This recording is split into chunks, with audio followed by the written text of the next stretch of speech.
Hello बच्चों, देखो यार इस क्वेश्चन में क्या है कि एक एटम है और इस एटम में कुछ पार्टिकल्स, फंडामेंटल पार्टिकल्स जो है अपन मतलब बॉम्बार्ड करा रहे हैं। ठीक है, जिसमें एब्जॉर्ब कर रहा है 10 तो प्रोटॉन और 9 न्यूट्रॉन।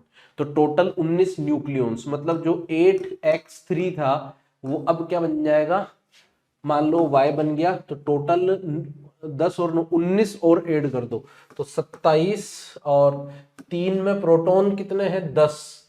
10 यानी कि 13, ऐसा कुछ बन जाएगा। ठीक है, हम जानते हैं कि जो r होता है वो होता है r0 a की पावर 1/3। तो शुरू में जो r1 था वो था r0 a, मतलब ये मास नंबर 8 की पावर 1/3 यानी कि 2r0। बाद में कितना हो जाएगा r2, देखना जरा, 27 की पावर 1/3 यानी कि 3r0। रेडियस कितनी बढ़ गई, 2 से 3 हो गई। ठीक है, r0। अब एरिया की पूछ रहा, तो शुरू में एरिया कितना है 4πr², तो 2r0 का स्क्वायर।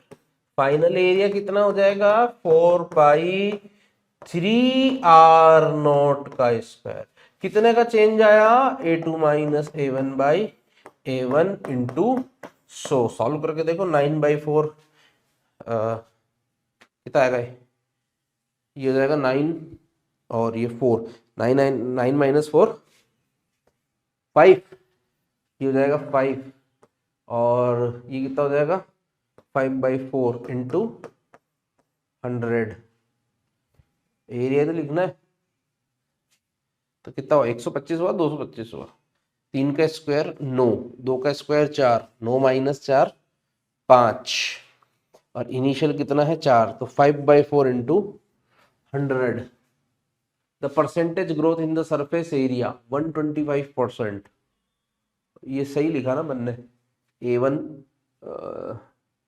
4 है और A2 9 है, 4 से 9 हो गया, तो 9 माइनस 4 5, तो 5/4 इंटू 100।